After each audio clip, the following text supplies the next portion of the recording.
Yan guys, welcome for another unboxing natin ng AMO series natin. No? So this time naman, i-unbox naman natin yung full range natin ng AMO natin na amplifier module. Okay?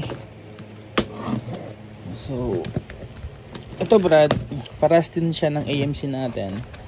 Pero of course, magkaiba lang yung size ng plate niya. Okay? Tsaka syempre yung design. Magkaibang factory. Okay? Magkaiba din ng baliktad dati yung pagkakabukas ko. Take two. Okay. So, welcome ko na lang. Sayang mahulog yung baba. So, para siya ng AMC Brad, programmable din yung DSP niya. But of course, no, may kanya-kanya tayong preference, no. May iba ayaw ng design ng AMC natin. So, bigyan natin ng options, no. Siyempre, ibang tao may kanya-kanyang personality. Okay? May ibang gusto ng tigas naman ng tape na to. Yung AMC kasi mostly dun sa mga ano siya para sa mga tawag dyan, yung molded box natin. Ito is for wooden box talaga siya. Hindi siya typical na nakikita nyo sa mga crown speakers natin na mga molded box, no, kaya mga Kevlar box natin. Ito, wala, yung supplier nito, wala talaga siyang dedicated na mga speakers. Ang products talaga nila is only amplifiers module. Okay? So yung power natin, no, again Brad, ito customized to. Itong packaging ng kapal Brad. Tingnan nyo Brad, gano'n kapal yung packaging na. Ito lang yung medyo manipis. Ganyan yung power nya is with power connector with lock, no? Tsaka yung EU natin na power cord, ayan, plug.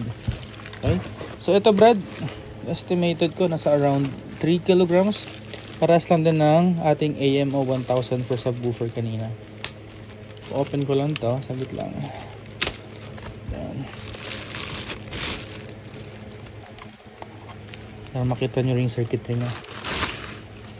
Okay, then ito ang kapal ng foam nya. Pag ito nasira pa talaga naman. Ayaw ako na sa JNT. Okay, back pa na muna tayo. Pulang ako. Ito yan. Aray, yan. So, again, this is only unboxing, no? Meron tayong full review nito. And so, yung design nito medyo similar siya sa Electro Voice. Okay? Pero hindi siya parehas ng supplier ng Electro Voice. Okay? So, again, ito Brad, meron tong may Bluetooth siya. Ito na kaganda na. Post ko lang yung ating Shopee.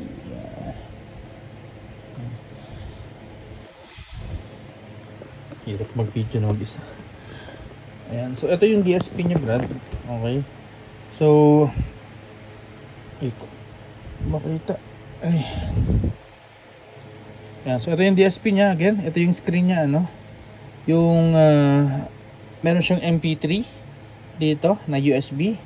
Kapag i-connect naman natin siya para sa ating computer, meron siyang micro USB. So, yung micro USB hindi siya part ng product na to. Kaya hindi ko rin yan. Kaya hindi ko rin siya mapakita sa inyo kung paano mag set, pero ipapakita ko yung software. Ito yung software na, no. So, hindi ko siya mapapakita on live, no, kung paano i-set to. Ito nakalagay dito, no, DSP to PC. Okay, ito naman MP3 USB kung may makanta tayo. Ito ba, may Bluetooth din ito. Okay. Ang wala lang nito, di ko pa confirm, di ko pa na-check yung DSP nito. Kung meron siyang katulad ng AMC na wireless, true wireless stereo. Ibig sabihin yung sa AMC natin, kaya natin mag-connect ng dalawang speaker wirelessly, no? Through Bluetooth. Na stereo pa siya, left and right. So ito hindi ko pa sure. Malalaman ko pag na-check ko siya. Okay, so physical features muna tayo. tactile naman yung mga button natin, Brad, matigas. So ito yung sa setting, sa may Bluetooth naman natin, tsaka MP3 USB, ito yung settings niya. Yung on, off ng Bluetooth, andito. Back, may mode, may play, pause, next, tsaka yung ano lang to, repeat. Okay. Sa input naman natin, ito yung 2 inputs tayo para sa AMC, no? Channel 1, channel 2, line, okay, microphone, ganun din dito. Okay, so kapag sabi dito, no, kapag linya, yan, line or microphone, both pwede siya. Okay, so maximum, and then dito. So yung Bluetooth natin, hindi ko din ma-confirm kung channel 1 siya or channel 2, pero most probably nasa channel 1 siya. Okay, so may 2 input tayo, XLR, meron na din siyang lock, no? May push siya for release ng XLR. Meron tayong isang mix out. Meron din itong RCA out at saka RCA red, white, no? Yung left and right natin na RCA. Meron siya. So, okay. So, maybe nga talaga, Brad, yung ating ito is same pa rin. Nasa channel 2 tayo. So, yung itong RCA is features na wala sa AMC series natin. So kung kailangan mo ang RCA, ito yung pipiliin mo. Pag kailangan mo naman ng 3.5mm na jack, yung AMC naman ang mayroon noon at ito naman yung wala. Okay? Sa mga di nakakalam ng AMC series ko, search nyo lang sa YouTube ko, yung AMC 450, AMC 500 natin. So yun yung ating another amplifier. Okay, na pang full range natin. Okay, so ito yung unit natin, Brad. Yan. Again, this is around 3 kilograms. Okay. Medyo malaki din siya, Brad, no? Paras ng ating AMO 1000. Paras siya malaki. Ayan. Okay. So, yung sa bottom niya, again, same, no? Parehas. May AC link siyang kasama, yung kulay puti. Yung switch niya meron din. Model niya is AMO 450 dB, 450 watts at 8 ohms. D means DSP and B is for Bluetooth. Okay, so ang kanyang low is 350 watts, ang kanyang high is 100 watts at 8 ohms. Kapag yung sub mo naman, kung yung woofer mo is naka 4 ohm loads, so yung ito kaya niya hanggang 600 watts na woofer at 100 watts na high. So this is bi-amp, by the way. So kung meron kang 4 ohms o dalawang speaker na ito yung i-consider yung sa baba. Kung naka 4 ohms yung woofer. Normally naman yung mga tweeters natin is naka 8 ohms load. Yung woofer lang yung nagbabago. Okay, yung AMC natin, that one are both 8 ohms load only. This is compatible with 4 ohms load na woofer. Okay, Brad, yung panel niya makapal din, no? Na CNC sa may ito lahat yung kanyang design, naka CNC machine siya lahat, kaya precise talaga siya, Brad, no? Parang hindi siya mumurahin. And again, the price nito, Brad, kaparas lang din ng ating AMO 1000, which is 7,500. Okay, so ito yung back niya. So para sa AMC natin, this is bi-amp. So yung sa highs niya, itong yellow and red. Tapos yung sa low naman niya is yung black and white. So yung white yung negative, dito naman yung yellow negative. Okay, ito yung kanyang circuitry. Okay, so this is, ang ginamit naman nila na capacitor, ang brand naman is Samson, which is 680 microfarad, 200 volts. Okay, ito yung, meron din siyang fuse. Ito. Okay, so lahat SMD components. May mga andin naman tayo mga capacitors, may mga tawag dyan, non-SMD components. Ito may mga mga clear, nag-glue na rin siya na nasi-secured. Okay, yung kanyang SMPS.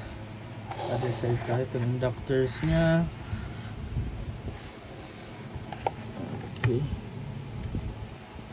Yan. Ito naman, yung sa kanyang woofer is Capson, parehas doon sa ating AMO 1000. So guys, ito yung unit niya. Sa mga na marunong dyan. Okay.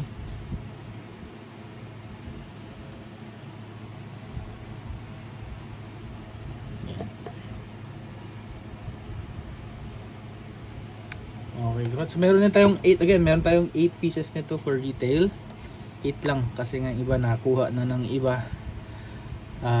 Hindi pala 8. Oh, 8 pala dito. Ito naman may kumontak sa akin today, kukuha daw ng dalawa nito. So may iwan sa akin sa AM 1000 piece, 6 na lang. Yun na lang yung mabibigay ko sa inyo. Yan na siya, Brad. Napaka basic. So Brad, ito, saan ko ito nare-recommend, no? So this is for full range, no?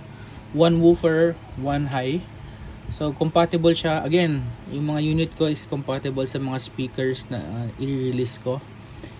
Yung full range natin ng mga speakers, yung woofer natin will be compatible with this one. So this is single woofer, single tweeter.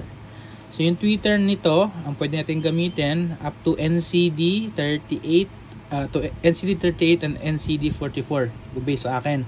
So yun yung 80 watts natin na 44mm na voice coil na compression drive. Okay? So pag may magtatanong, sir, paano naman halimbawa kung meron akong 3-inch voice coil or meron akong 4-inch voice coil tapos yung woofer ko is ano lang 350 watts lang. So pwede ko bang gamitin to? Siyempre hindi, no? Kasi ang tweeter nga na is 100 watts lang. Masusunog yung amplifier nito para sa kanyang tweeter. So may isa pang inalabas akong model nito. Ano naman yun? AMO 500dB. Okay, so currently under under manufacturing pa siya, nakapila sa planta. Ang ano naman nun, yung power naman nun, yung woofer niya is 500 watts. Okay, ito 350 watts, no? Yung woofer naman nun is 500 watts. Tapos yung tweeter naman niya is 500 watts din. So doon, pwede mo na siyang compatible kahit tatlong compression driver gagamitin mo. Yung mga tulad sa mga RCF, no, na tatlo yung compression driver or dalawa yung compression driver tapos single woofer. Ayan. So pwede tayo nun, o kaya meron siyang column ka, di ba? Yung mga NXL na design. So meron yon, pero hindi pa siya available now. Ito pa lang available ko for full range na up to 15 inch. Yan, sorry guys, naputol yung video natin. So just to add on lang, no. So yung ibang mga nagpa-direct sa akin, mapapansin nyo sa may market minsan same model, no, same design ng product natin pero walang brand yon. Kasi yung nag-order sila sa akin, ayaw nilang may brand. Okay, wala lahat yan, empty lang. So yun is ako yung nagsusupply sa kanila. Pero wala siyang brand, okay? So sa ibang mga DIYers, ibang mga box maker dyan na kung gusto nyo sa inyo, magpabili sa akin ng ganito pero ayaw ng brand kasi gusto nyo mayroon kayong sariling stickers or pwede naman, pero you need to pay me in advance, okay? Para syempre mamaya pa-order kayo tapos di nyo pala kukunin. So kailangan ko ng deposit, okay, 50% ng amount ng nitong unit.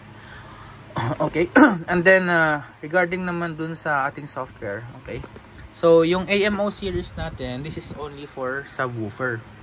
So hindi mo kailangan niya ng software kasi ang mostly naman sa ating subwoofer is mga kalabog lang. Ang importante lang sa kanila is yung frequency lang. Okay, so that's why hindi siya kailangan ng DSP na kailangan i-connect na kailangan i-program. So dito, pag kinonect natin itong micro USB sa PC natin, okay, so ito yung software na gagamitin natin. Yan. So si audio PC, okay? Itong si audio PC, pag inopen mo siya, ito yung magiging input niya. So yung supplier nito, meron siyang mga models na isang amplifier pero kaya niya magkaroon ng 3 outputs. Yan, output or or kaya dalawang input tapos tatlong output. So wag nyo lang i-disregard nyo lang to. Ang kailangan lang naman natin sa model na to is 1 in saka 1 out. Yan. Okay? So meron din siya dito nga main tawag dyan, yung sa volume niya. Ito. Yan. Okay. What else? Papakita ko dito. Process niya in naka negative 80. Yan, in 1 lang tayo. Yung in 2 niya, ba 2 channels to, no? So in 1, in 2. So ganun din dito, may in 1, in 2. Okay, so ano yung gain niya? Meron siyang limit, meron siyang delay. Okay? So kapag kinonect mo na siya, i-device scan mo dito. Click mo yung device scan. Lalabas siya dito, double click mo, mag-input na siya. So malalaman mo naman kung naka-connect ka kapag merong itong naka-highlight na naka-check dito. Okay, so sa input, yan. So bakit may input? Kasi minsan pag nagba-balance tayo ng products, no, minsan yung ating woofer is medyo mataas kumpara sa high. Minsan naman yung high natin medyo mataas sa woofer. So dito ka mag-a-adjust sa input. Yan, input section. So pwede mong babaan yung low mo, 'di ba? Kasi yung high mo is medyo mahina. So, para magbalanse siya, okay? So hindi ka pa nagtitimpla dito ng tugtog, no? So yung inaano mo pa lang dito is yung input mo. Okay, so kung wala kang pakialam sa input mo, kung alam mo naman compatible, pwede mo i-bypass mo na lang 'yan. Okay? EQ reset tayo. So normally ako ni-EQ bypass ko lang 'yan ng input. Doon na ako nagtitimpla. Okay? So magtitimpla ako dito sa output naman, itong tab na 'to. Yan. So sa output, okay, meron tayo ditong mga parametric EQ, itong PEQ, highs natin, lows, okay. So pwede nating baguhin yung gain niya. Yan, gain. Okay, pwede nating baguhin yung frequency niya. Ito, kung ayaw mong maglagay dito, pwede mong baguhin dito na lang. Ayan, pwede mo adjust. Makita mo yung nagbabago, nag-red, ayan, ito, nagbabago to. Ginagala ko left and right. Up and down, nagbabago naman yung slider natin. Okay. So, reset ko lang ulit. Okay. So, meron siyang 1, 2, 3, 4, 5, 6, 7. 7 na EQ. Meron naman tumatawag sa akin. Busy talaga, Brad. Kaya hindi talaga ako maka-update lagi. Okay, wait lang guys busy talaga. So yan. So aside from that, no, meron tayong crossover. Okay, ito yung HPF natin. Ito, yan, pwede mo siyang bagalawin dito. Yan, okay, nakita mo yung slider sa taas gumagalaw, no, yung high pass filter nya. Ito naman yung LPF nya, yung low pass filter, pwede mo rin galawin dito. Ayan. Okay. So, kayo na bahala sa speaker na pipiliin nyo. Again, yung mga box maker, yung mga marunong talaga, sa mga musician natin, marunong silang nito. Pero yung sa mga nagdi-DIY, you need to learn first, no? Para tama yung timpla natin, at the same time hindi masira yung both gamit natin. Kasi may nag-request sa akin dati sa AMC, no? Pahinga ko ganito program, tapos ba't di niya makuha yung tunog na gusto niya? Alam mo yun, yung you need to learn, no, para magamit natin yung mga software na to in a correct way. Alam mo yun, may software tayo, pero kung hindi ka rin marunong magtimpla, hindi mo alam yung ibig sabihin ng mga ganito, kung saan ka magkakat, hindi mo alam yung specs ng amplifier mo, better wag na. Wag mong i-modify. Hayaan mo na lang yung kanyang default. Wait lang guys Okay, next tayo. Meron siyang noise gate, no? Ito, may noise gate siya. May threshold, may attack, may release. Okay? Meron din siyang limiter. Okay, threshold, attack, release. May noise gate siya, may limiter. So, hindi mo na kailangan ng ibang mga devices, no, na kina-connect sa ating mixer afterwards, no. So, meron din siyang effects, Brad, no? Channel 1, channel 2 natin. Meron siyang delay. Hindi pala channel 1, channel 2. Meron siyang volume ng kanyang effects, which is the delay. At saka ito yung parametric niya sa kanyang delay. Okay. Mute display. Channel 1 lang tayo, Brad. Out 1 lang tayo dito kasi isa lang naman yung ating out. Okay. So, yun yung output niya pag nagtitimpla tayo, no? And then, next naman is yung system. Yan. So, pag okay na yung output mo, pag save as mo na siya, okay, dito naman siya sa system. So, kung pwede siyang isave mo lang sa PC mo, name mo lang dyan, diba? Let's say ito, indoor. Save to PC. And the next one, sorry guys, yung dalawang kids ko, ayan, no? So, marami ginagawa talaga. Ito, may tumatawag ba sa akin? Talagang, sabi ko 5 minutes, may tapusin ko lang yung video. So, pasensya na, bro, ha? Again, the reasons kung bakit di ako nakapag-reply na masyadong maraming commitments tayo. Ayan, sorry, nag-cut na naman tayo. Dami lang, makatok. So, again, no? This naman kapag tapos ka nang mag-set, no? Dito, nagbago ka ng mga settings mo sa EQ at napenggan mo, no? While doing this pala, no? Habang nagpapatugtog ka, pwede mong pakinggan kung tama yung kanyang audio mo. Okay? So, yun lang sabi ko. Mas maganda habang binabago nyo is pinapakinggan nyo kung okay ba sa pandinig nyo. Okay? So, pag okay na, pwede nyo save sa PC. Okay? Or kung gusto nyo direct sa device, ito na, save to current device. So, yung device mode nya, dito na, yung music, live, speech, tsaka club. So, meron siyang 4 na DSP modes. Okay? So, pwede mo siyang i-override. So, pag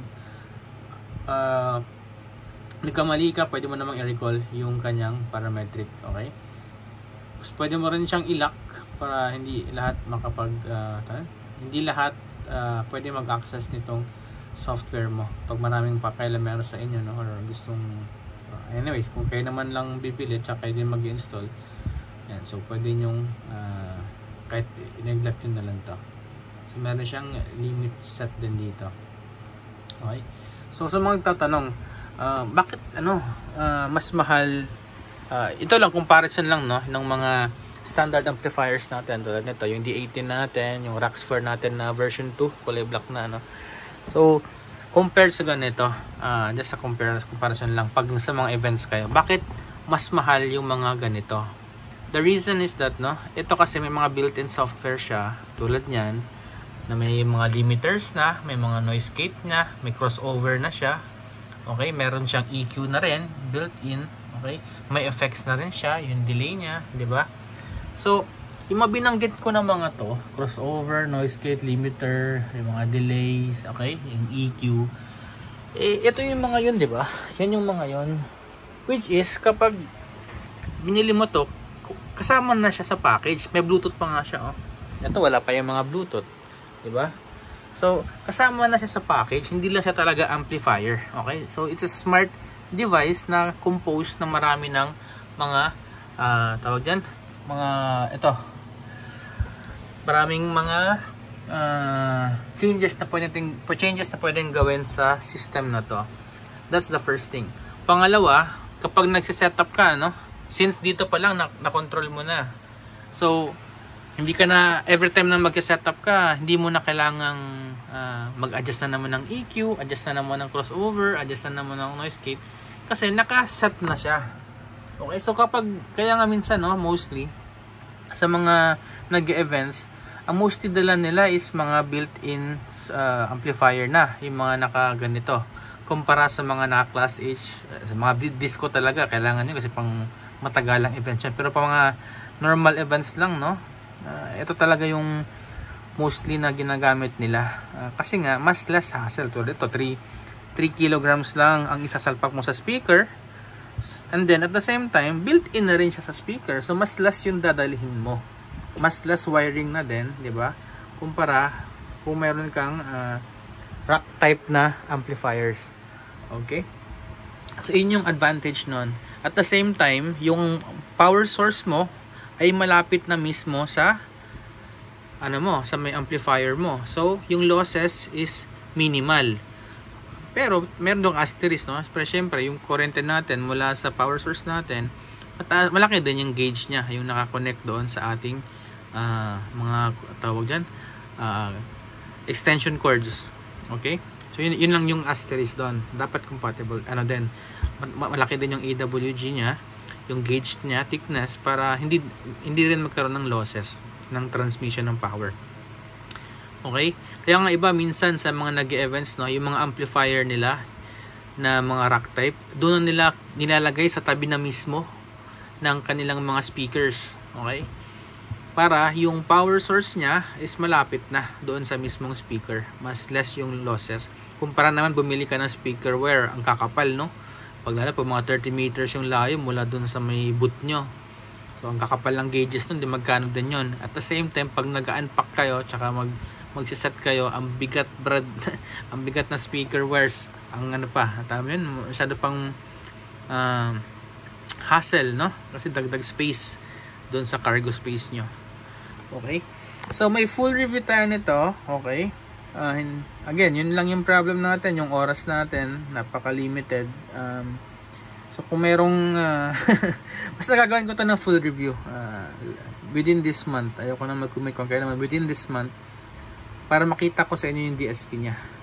Okay? Saan na ba yung power cord? Wait lang. So ilagay ko na nga lang din, pakita ko lang sa inyo yung display nya, screen. Ito na lang ang pakita ko sa inyo. Wait lang Brad, skip ko, ko lang to, post ko lang Brad, no? Naka-switch tayo dito. Switch on ko lang yung kanyang power. Okay, so welcome. Yan, volume nya, channel 1 tsaka channel 2. Okay, tapos click natin to for DSP. Yan, so yung mode nya, click natin, ayan yung music, live, ayan yung EQ nya, parameter EQ.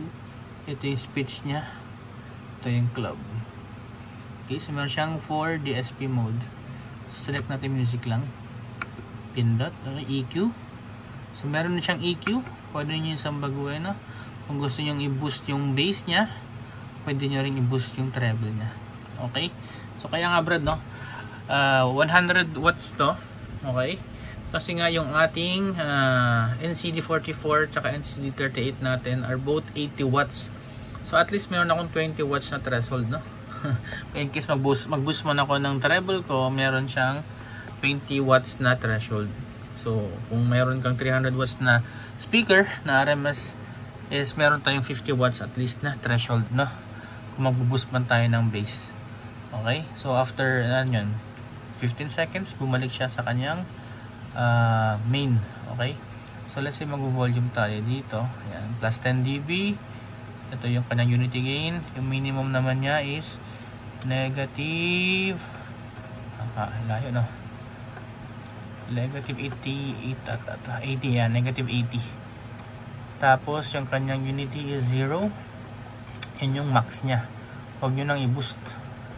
Okay, again, back tayo sa DSP. Sa EQ nya, pwede mo lang baguhin is yung bass tsaka treble lang. Okay, exit. Itong pause it. So anong klaseng setup meron ka Brad?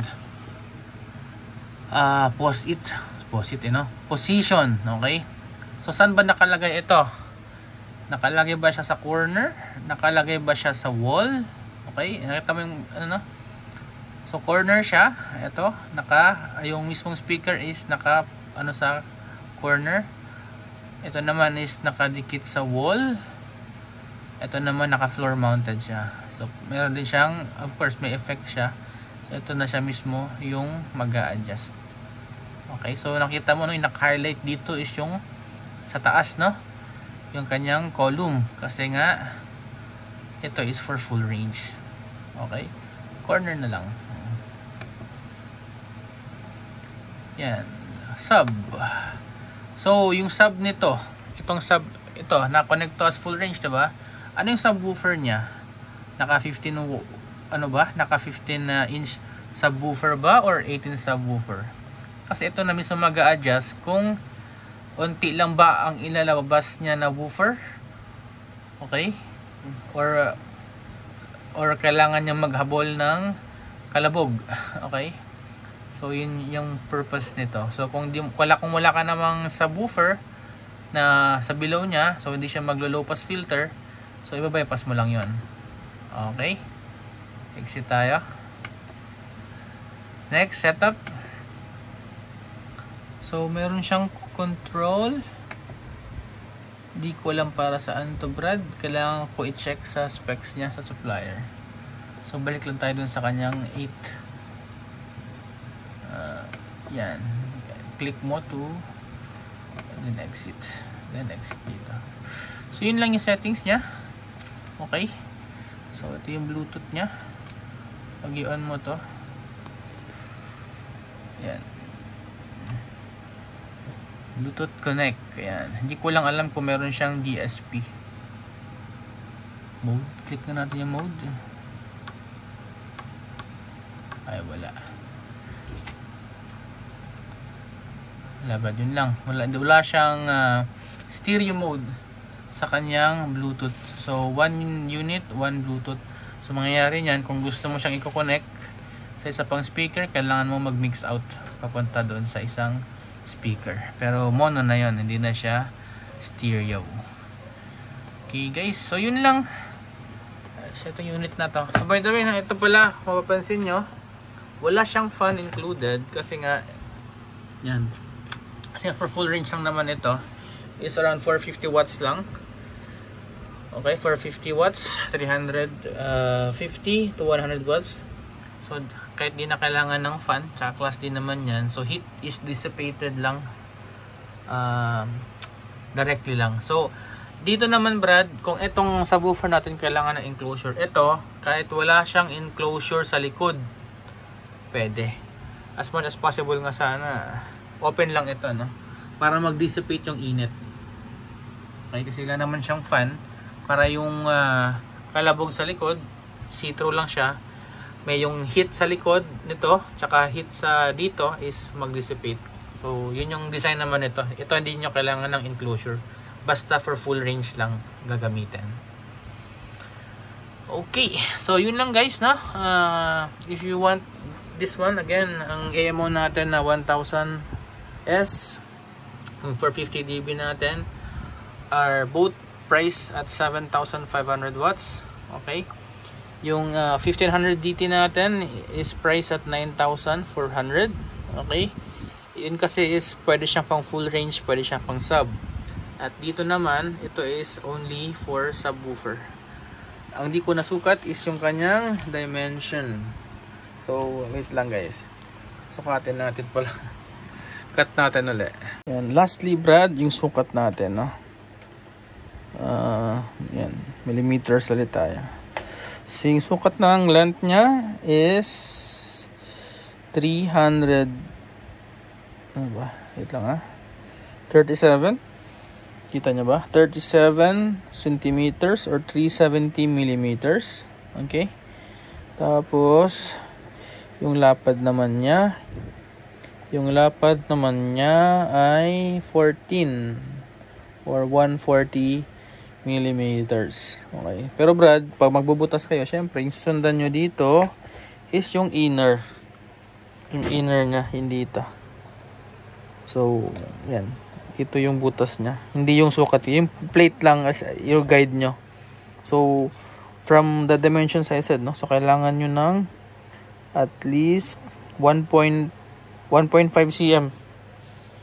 1.5 cm mula dun sa dimensions ng backplate.